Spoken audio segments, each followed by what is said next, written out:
dar comienzo, ponemos a grabar.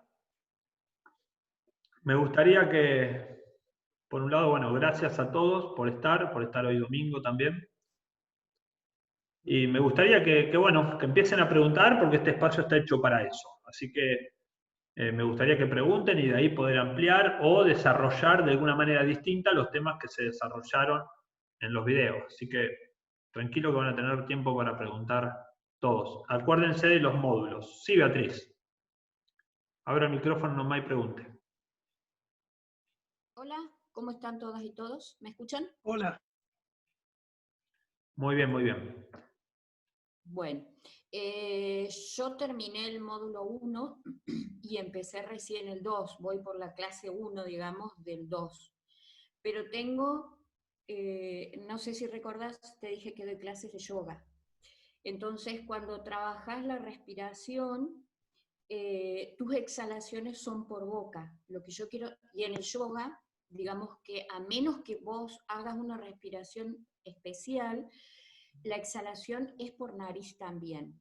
Entonces quiero que me digas si tiene que ser por boca por algún motivo especial. No, lo que se trata, igualmente eso está en el tercer módulo, me parece.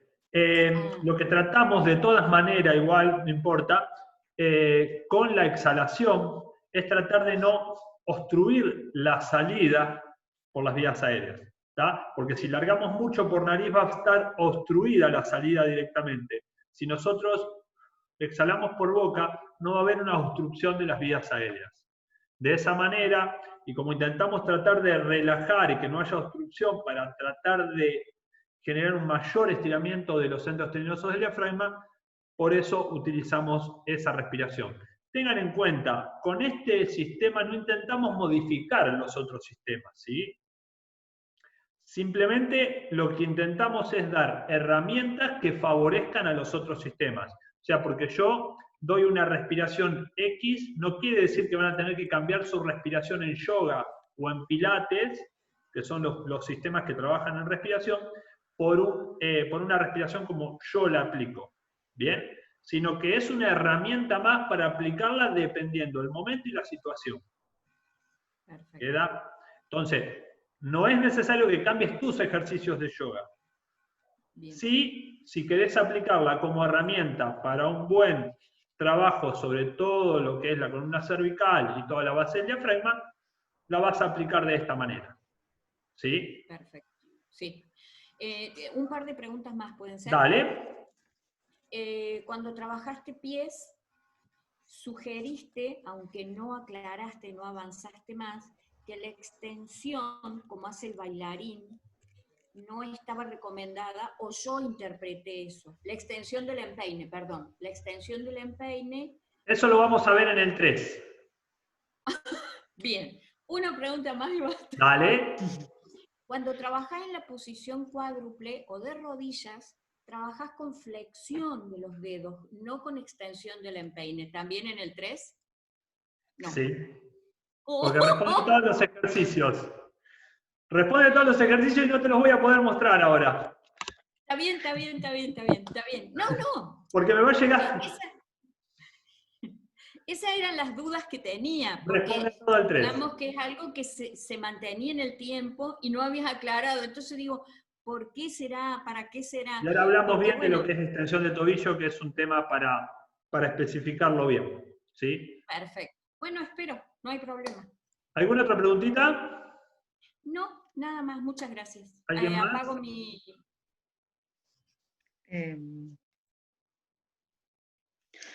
Bueno, hola, soy Analia. Mariana, dale, ¿cómo estás? Bien. Bueno, generan muchas dudas. Lo vi, cada módulo lo vi una vez, pero hay que reforzar. Viste, cada vez que lo querés escuchar, ahora volví el primero y bueno, te generan dudas o vas aprendiendo más cosas. ¿Cómo sería, por ejemplo, bueno, yo soy profe, ¿no? Podés trabajar con entrenamiento, con fuerza. También tengo casos tengo una nena en un colegio que tiene parálisis cerebral, ¿sí? Entonces, a mí se me mezcla cómo le puedo trabajar el entrenamiento específico de miofacial. Si me puedo dedicar una sesión entera a este entrenamiento, o cómo enganchar a la gente, ¿no? Para este tipo de entrenamiento. Sí, lo podés trabajar directamente como una sesión completa, aplicando todas las herramientas que vimos, ¿bien? Porque ahí tenés herramientas desde la liberación hasta herramientas que van hacia la movilidad o el stretching y herramientas que terminan hasta con la resiliencia. Entonces, podés llevar, dependiendo también en esa circunstancia de cómo estás con los materiales. Pero bueno, los materiales también, gente, lo pueden hacer de forma casera. No es necesario tener siempre el super foam roller o el mejor foam roller, sino que vemos cómo solucionar el tema materiales. A veces podés tener, para trabajar los pies, los conitos que vienen en las bolsas, en las despensas que usan las bolsas. Exacto, Beatriz. Sí, que es más duro. Sí. Los tubos internos, y esos tubos van muy bien para trabajar los pies. Después los caños de PVC para poder liberar. Hay que depender también un poco de que a veces son más rígidos, menos rígidos, pero también sirven. Entonces, adaptarte con todo eso para poder generar una sesión completa. ¿Bien? Y siempre arrancando de cosas muy suaves, yendo a algo mucho más específico. Y ahí tenés todas las herramientas, desde la liberación, el stretching y hasta la resiliencia, podemos decir, o inclusive el posicionamiento, las posturas. ¿Está? Que eso también es fundamental. Hoy por hoy, un chico de una escuela no sabe hacer una disociación de cadera. ¿Bien? Con su tronco erecto. Entonces, es muy complicado en ese sentido también, y eso es formación. Entonces hay que generarlo eso. Perfecto.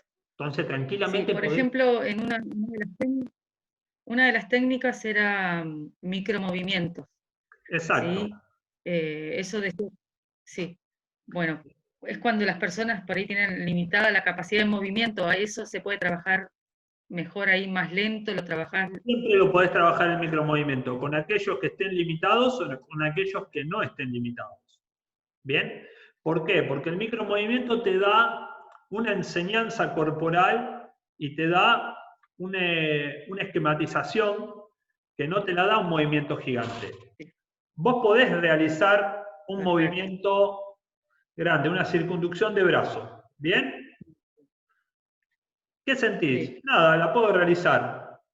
Bueno, ahora quiero que con el brazo hagas o que dibujes en la pantalla un círculo muy chiquitito. Y vas a ver que ese círculo no es un círculo, es un cuadrado, un triángulo, estario, cualquier cosa. Pero el micromovimiento te lleva a ver que tenés de alguna manera una limitación. Y de esa manera empezar a darle al sistema nervioso más retroalimentación, porque le estás empezando a enseñar de un movimiento grande a algo más chiquito. Le estás enseñando de alguna manera y a darle mucho mayor comunicación y retroalimentación. ¿Bien? Y eso despierta muchísimo los propioceptores también. Entonces eso es fundamental que lo trabajes. ¿Y dónde se puede trabajar el micromovimiento? En todos lados. Porque si vos estás haciendo una postura contra una pared, podés empezar a movilizar un hombro. Y yo quiero que lo muevas, pero ahora quiero que lo muevas menos. Y ahora quiero que lo muevas, pero sin que yo te vea. ¿Bien? Y eso lo puedo trasladar acá. Tranquilamente ahí como están sentados, le voy a decir que muevan la cabeza, hacia un lado y hacia el otro. Bien, ahora quiero que la sigan moviendo, pero prácticamente yo no me tengo que dar cuenta de que la mueven.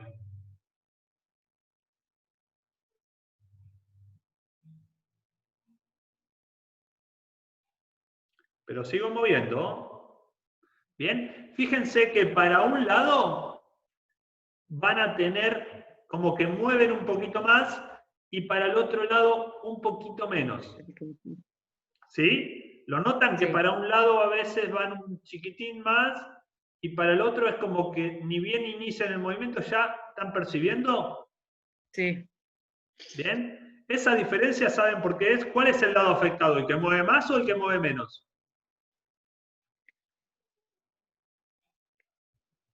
El que mueve menos, supuestamente. No, el que mueve más.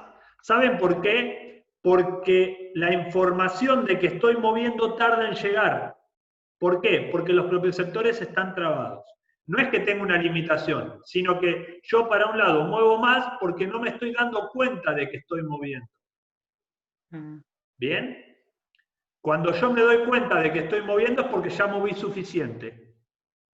En cambio, para el otro lado, si mis propioceptores están rápido activos, cuando apenita giro un poquito la cabeza, ya automáticamente me doy cuenta que están activos y ahí ya está, yo ya me doy cuenta que moví. ¿Se entiende? Como el micromovimiento puede enseñarme o acomodarme de alguna manera. Sí, puede ser una pregunta más. Sí, Mariana. Bueno, esto es de autoliberación y después se trabaja la asistencia. La asistencia lo llaman con un elemento, pero por ahí te puede pasar que esa persona no lo puede hacer solo. Eso es por lo que entiendo. Autoliberación como que uno lo maneja el elemento. Nosotros, ¿cómo se puede o tenés que ser profesional, no sé, un terapeuta, un traumatólogo? Podemos colaborar en la liberación como podemos colaborar en un estiramiento. No hay ningún problema. Se puede trabajar en la liberación. Siempre que, todo esto, siempre lo que digo, organicémonos en qué ámbito estamos. Si yo tengo una persona sana y tengo que trabajar en la liberación, voy a trabajar. Si yo tengo una persona con una determinada complicación, con una lesión, la va a tener que atender el terapeuta. Eso es siempre así. Ahora, si yo tengo una persona sana y yo tengo que mejorar el movimiento nada más, está bien. ¿Tá? De lo contrario, voy a tener que recurrir al terapeuta que corrija esa patología y después que siga trabajando conmigo. ¿Tá? Pero tranquilamente podés autoliberar o liberar. ¿Tá? Bueno, está bien. Joaquín.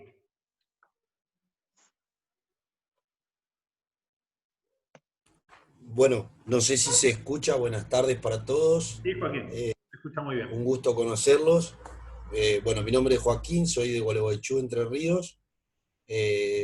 Soy entrenador de básquet y la interrupción más que nada, o el permiso, fue porque yo tengo un par de dudas con respecto a lo que acaba de preguntar, creo, Marina.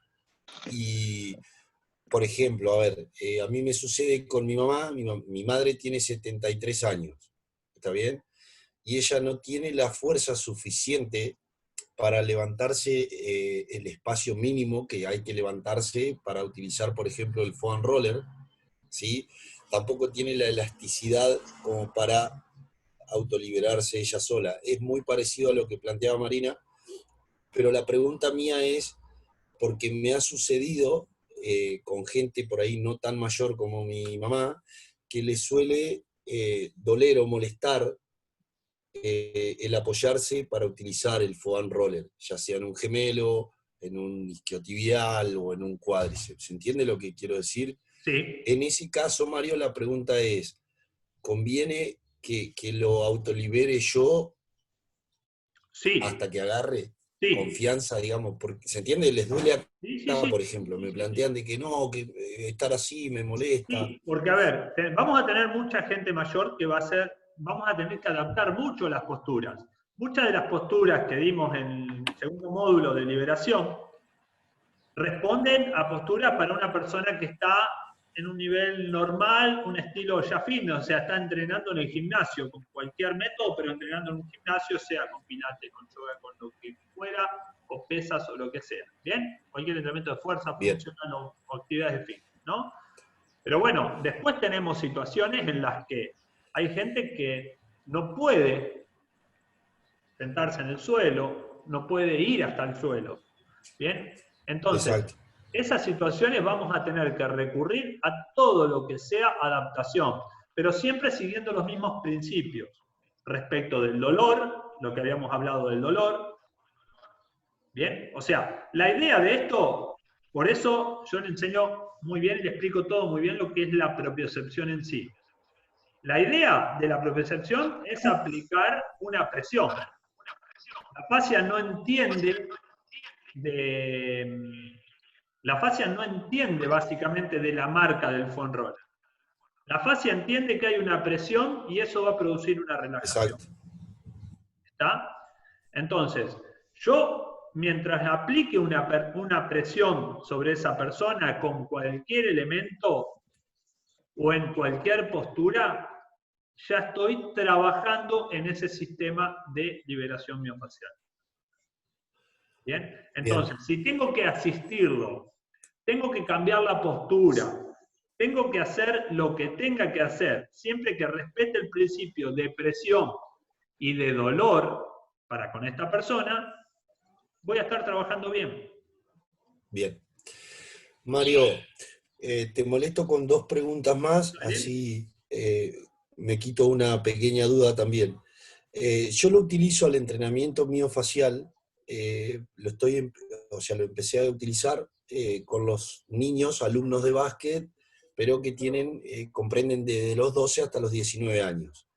Para eso utilizo un método, todos los métodos explicados por vos, pero es diferente, obviamente, a una persona mayor. La pregunta es, cuando vos tenés un punto gatillo, ¿está bien? Que lo buscamos y todos los tenemos. Sí, todos vamos a tener. Bien, ese punto gatillo provoca dolor. Y si no entendí mal, eso se estimula, digamos, manualmente, mandándole una presión, ¿sí? El cual provoca normalmente dolor. La pregunta va acá. Ese punto gatillo, 2 cosas. ¿Conviene trabajarlo? Por ejemplo, yo tomo hoy un punto gatillo, trato de liberarlo, por ahí no lo lográs, porque la persona, qué sé yo, no soporta el dolor o tiene cierto dolor. Le aflojás un poquito. Esos puntos gatillos, ¿conviene tratarlos, por ejemplo, en días continuados? Esa es una pregunta. Y lo otro, y termino, es para saber si estamos trabajando bien, ¿en cuánto tiempo más o menos se estipula de que tendríamos que liberar ese punto gatillo? Bien. La idea es, a ver, yo siempre digo que la cantidad de liberación debe ir siempre en relación a la carga de trabajo. O sea, si la persona o a los tiempos de trabajo. Si lo podríamos hacer todos los días sería bárbaro, pero hay que ver cuándo lo hacemos todos los días.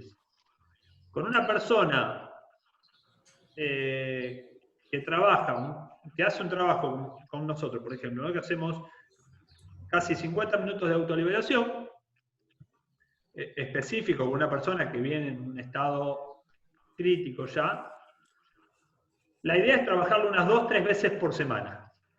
¿Bien? Pero recuerden que tenemos 50 minutos de liberación asistida 2 veces por semana.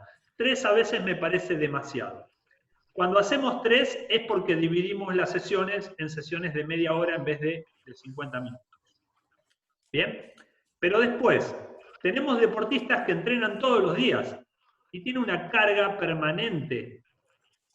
Y sí o sí deben liberar todos los días, porque todos los días van a tener un nivel de impacto o un nivel de carga que va a ayudar a esa estimulación de colágeno.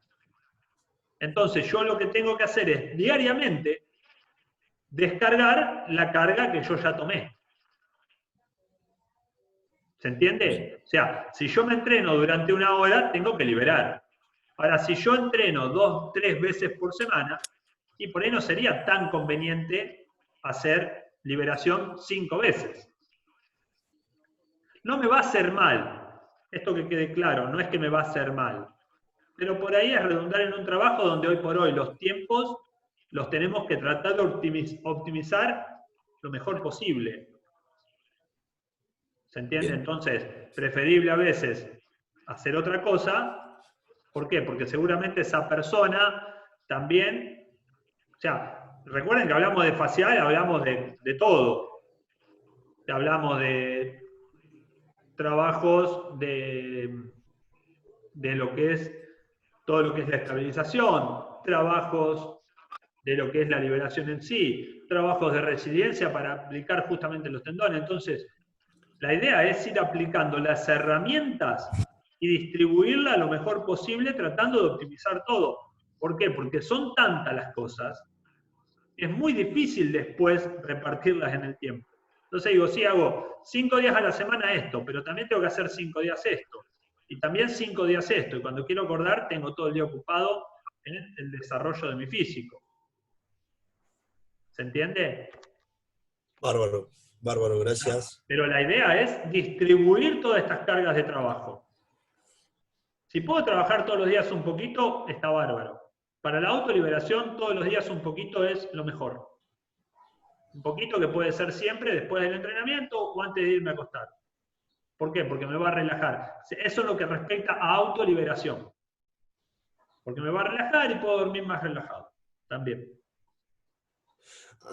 Mario, lo último.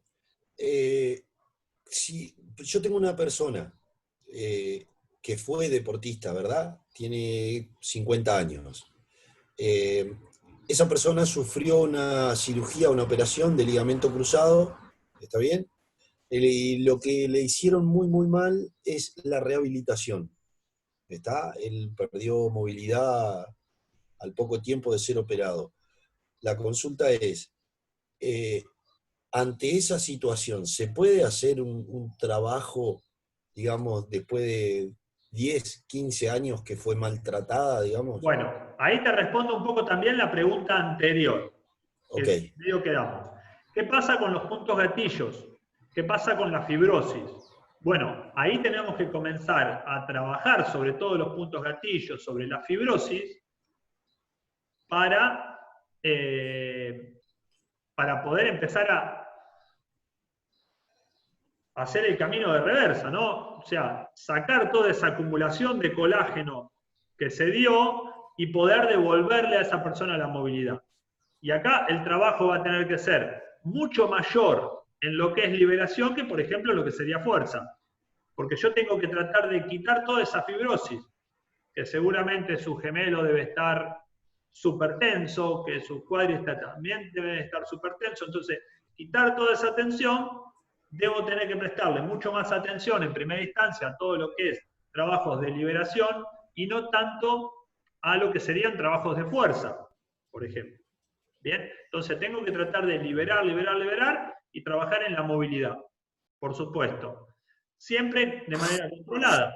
¿Por qué? Porque también me puedo ir a una inflamación. Entonces siempre de manera controlada y progresiva como todo entrenamiento.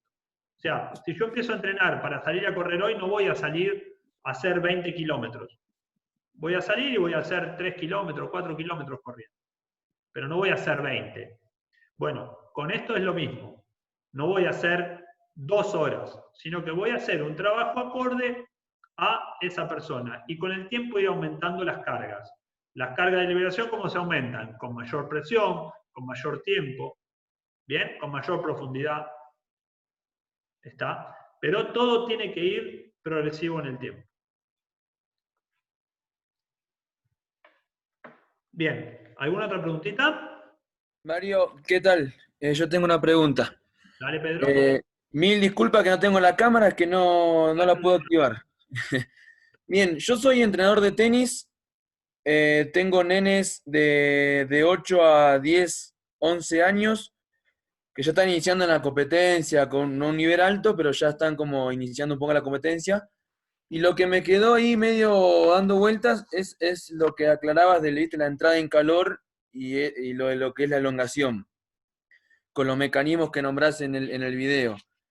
Mi pregunta es, con nenes 8, 9, 10, 11 años post-entrenamiento, ya empieza también a trabajar todo lo que es, si no me equivoco, en el video estaba nombrado como receptores de Ruffini, todo lo que es la presión constante, todo lo que es post-entrenamiento.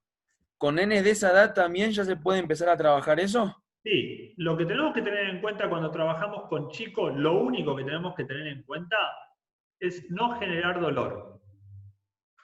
Está bien. ¿Bien? ¿Por qué? Porque tenemos dos cosas. tanto sean chicos como chicos con capacidades diferentes. Entonces, tenemos que tratar de estos nenes no generarle dolor. ¿Por qué? Porque automáticamente van a sentir un rechazo hacia el trabajo. Y si hoy les generaste un poco de dolor, es muy difícil volver a incorporarlos a esa actividad. ¿Por qué? Porque el dolor no gusta, ¿sí? Y a un nene, si se te encapricha que no lo quiere hacer, no lo va a hacer nunca más. Una persona mayor sí entiende del dolor y sabe que te tiene que doler un poquito para estar mejor después, o un deportista ni hablar, que tiene que entender de dolor y está acostumbrado a trabajar bajo dolor. Pero no un nene o no un chico con una capacidad diferente. Entonces, tratar de estos, manejarlo con muy poquita intensidad. Ir enseñándole básicamente los ejercicios. Que tomen buena postura, si duele, acomodarlo para que no duela demasiado, que duela un poquitito, por ahí a veces no pasa nada, pero tratando de acomodarlo, ¿sí? Está bien, y entonces es más recomendable empezar con esto que la clásica elongación. Yo porque quiero generar un hábito, ¿viste? A mí me pasa en el club con los chicos más grandes que no tienen hábito de entrar en calor y no tienen hábito de post-entrenamiento. Entonces ir de a poquito generándoles el hábito. Entonces es más recomendable este trabajo que un trabajo de elongación. Ni hablar de que sí, es así. O sea, nosotros hoy por hoy la elongación post-actividad, particularmente, yo no la estoy aplicando. ¿Sí? Claro, eso me hizo bastante ruido a mí, por eso me interesó bastante. El segundo módulo igual, en la clase que viene. Pero básicamente no la estamos usando la elongación post-actividad. Con esto no quiere decir que si hace elongación post-actividad se va a morir. Así que no. Pero a ver, nunca encontramos, y ahora vamos a hablar bien en el segundo, el fin a esto de... Y ahora les voy a hacer un par de preguntas y ustedes me las van a responder respecto a eso. De la elongación post-actividad, ¿cuál sería el objetivo? Bien, entonces, yo creo que la elongación no está de más, la elongación está bien. El tema es el momento en el que la utilizo. ¿Está? Para que no se transgiverse esto. ¿Sí? O sea, la elongación está bien. Ahora, ¿cuándo la tengo que utilizar? Eso es fundamental entenderlo. ¿Bien? Por eso hay otras técnicas que no digo que sea pura y exclusivamente autoliberación post-entrenamiento. Post-entrenamiento también podemos trabajar la respiración. Y a cualquier deportista se va a ver seguramente muy favorecido de un trabajo de respiración. Porque hoy por hoy es muy poco lo que se entrena la respiración. Y sin embargo nos cansamos o nos han cansado haciendo, y me incluyo también, dándole a mis deportistas entrenamiento aeróbico y aeróbico y aeróbico para mejorar la ventilación, cuando nunca entrené el diafragma. O sea, ¿por qué tanto aeróbico y nunca entrené el diafragma? ¿Me podría haber favorecido de entrenar el diafragma? Y por supuesto que sí. Pero bueno, son cosas que vienen ahora, ¿no? Entonces, empezar a utilizar cosas que me van a servir también, de alguna manera. Está bien, perfecto. Muchas gracias, Mario. Tengo una preguntita acá respecto de la gravedad. ¿Qué es lo que pasa con la fascia con la gravedad? Bien. La gravedad es todo lo que nos está sosteniendo de la Tierra, todo el peso, inclusive cuando nos ponemos una pesa estamos soportando la gravedad más la gravedad que está soportando la pesa. O sea, todo eso es lo que va conformando nuestra fascia. O cuando corro tengo más impacto. ¿Por qué? Porque vuelo y caigo con mayor presión. Todas esas presiones son lo que organizan de alguna manera a lo que es la fascia. ¿Tá? Y eso es la gravedad. Y por otro lado tenía también, me preguntaron sobre el colágeno hidrolizado. ¿Bien? La ingesta de colágeno, el suplemento con colágeno hoy por hoy. Realmente nosotros no usamos este tipo de suplementos, no los uso porque no los conozco demasiado bien tampoco, y después depende de cómo yo esté o cómo va a afectar. ¿Por qué? Porque los suplementos a veces dicen tener una cosa y tiene cualquier otra. Dice, a mí me hace bien el colágeno. Perfecto. Pero el colágeno, ¿solamente tiene colágeno o tiene algún componente antiinflamatorio que también podría estarme favoreciendo a mi bienestar después del consumo de colágeno? Preguntas para hacerse y para leer cada prospecto, ¿no? Entonces, básicamente tenemos que entender que a veces el colágeno no es bueno, el colágeno tenemos que tratar de sacarlo. ¿Por qué? Porque es lo que me está generando la fibrosis. Hay que ver qué tipo de colágeno es bueno y hacia dónde va el colágeno. Porque ese colágeno que consumimos, ¿a dónde va? Nosotros consumimos colágeno continuamente, salvo alguien que no consuma carnes, básicamente, pero también tenemos colágeno en otros alimentos. ¿Está? Entonces, si bien estas proteínas las estamos consumiendo permanentemente, hay que ver después a dónde van y qué es el efecto que están haciendo. Y muchas veces muchos vuelven y dicen, no, a mí el colágeno me hace bien, pero hay que ver realmente qué es lo que tiene ese colágeno. ¿Sí? Entonces eso también es fundamental de ver. Y a veces las acumulaciones de colágeno de hialurano podríamos decir que tampoco son tan buenas, porque hoy por hoy hay algunos estudios que se están viendo que la acumulación de hialurano está tratando de sacarse. ¿Bien? ¿Para qué? Para mejorar los movimientos. Ya hay algunos estudios de STECON donde dice que el hialurano no sería tan bueno en ciertos lugares. ¿Por qué? Porque desfavorece el movimiento. Imagínense ustedes en su rodilla. ¿Tener una lubricación es bueno? Sí. ¿Bien? Ahora bien, yo a esa rodilla se la lleno de lubricante. ¿Va a ser bueno? Y ya va a complicar ese desplazamiento. ¿Por qué? Porque va a estar muy comprimida y va a tener mucha resistencia de líquidos. Y eso va a desfavorecer de alguna manera también el movimiento. Entonces son cosas que tenemos que ir teniendo en cuenta. El cuerpo siempre me gusta que se remodele solo. ¿Bien? Que nosotros hagamos en favor de ese movimiento. Bueno, gente, ¿alguna otra preguntita quedó por ahí? Sí, buenas tardes. Buenas tardes a todos. Mario, una consulta. Dale. ¿Hay algún estudio cuando se habla entre fascia joven y fascia vieja? ¿Algún estudio que nos analice? No, lo único que tenemos era lo que había hablado Slade respecto de eso, y Meyers hace también al respecto, pero me voy a fijar a ver si hay algo más por ahí. Excelente. Si hay algo más por ahí, y cualquier cosa después lo exponemos o lo bajamos directamente, ¿sí? Pero buenísimo, Mario, muchas gracias. Es una pregunta para dejarla. No recuerdo, yo algo había escrito la otra vez, pero bueno, entre tantas cosas, también se me van borrando. así que bueno. No, perfecto, muchas gracias. Yo algo escribí la otra vez, así que me tengo que fijar.